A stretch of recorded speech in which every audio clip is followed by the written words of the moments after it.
عليكم السلام. قولوا هنعمل ايه؟ هنعمل ايه؟ هاتي طبق في رد، كوبايه، حطي ايه كمان؟ ايه خليكي كمان؟ كمان، حطي دقيق، حطي اللايك. هنعمل ايه كمان عليهم؟ واضرب لايك. كزبره. ايه تاني؟ ايه ده الكفته دي؟ لا بابريكا، اصل حطها بابريكا. لنا في الكفته. مش شطه. شطه، اصل حطها لنا فين؟ ده في الشطه. فلفل اسود، وبرضه اسماء اللي حطاه، وتسلم ايدك يا سماسيمو. شعره بسيطه من الفلفل الاسود والكمون. وهسيب لك المقادير لكل كيلو تحت في الكومنتات. حط ملح. ولو وصلتي معانا بقى لحد هنا وعرفتي انا هعمل ايه النهارده، اكتبي في الكومنتات بسرعه. هستنى لحظه اهو. انا الوحيده اللي عارفه. انا بقول لهم هم عرفتوا. ها، رده ودقيق وشويه توابل. الحاجه الوحيده اللي هحطها دلوقتي وهتعرفك ايه، ها، اكتبي.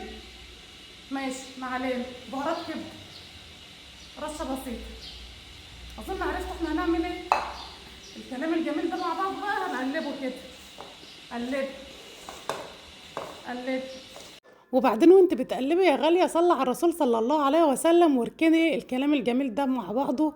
وهاتي الكبه واول هون حطي بقى حبتين فلفل اخضر مع حبتين فلفل احمر مع ليمونه كامله بقى، بس شيلي منها البذر. معلقه صغيره مليانه من الثوم. حلو الكلام، حلو قوي. ونفس البهارات اللي حطيتيها على خلطه الرده هتحطيها هنا.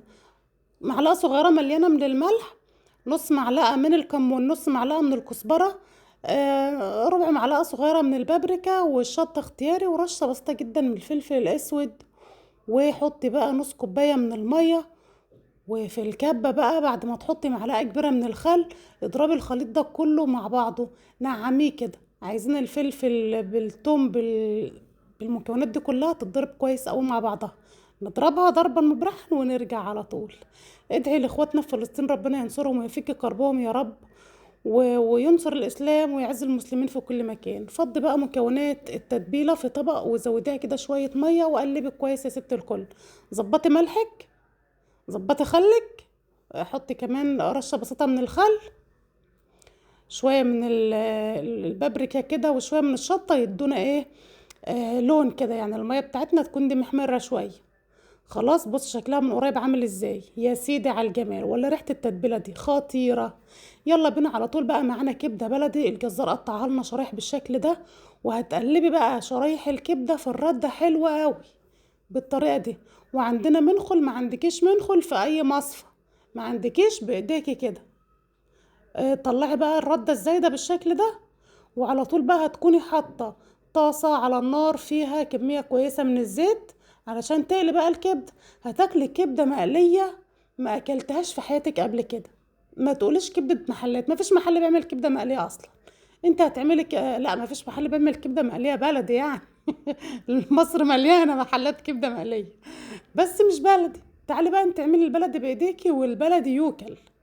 بص يا ست الكل، الزيت سخن. حط الكبدة، والكبدة ما بتاخدش وقت في القلاية خالص، يا دوب تغير لون.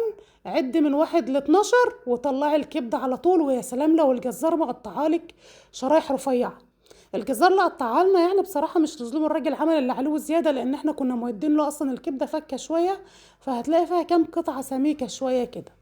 المهم هنقلها بقى كويس. بص الجمال، وشم ريحة الكبدة وهي بتتقلي بقى كأنك قاعدة في محل كبدة، وأحسن كمان دي كبدة بلدي يا سيدي عليها. خرجي بقى يا ست الكل كده الكبدة من الزيت وصفيها كويس.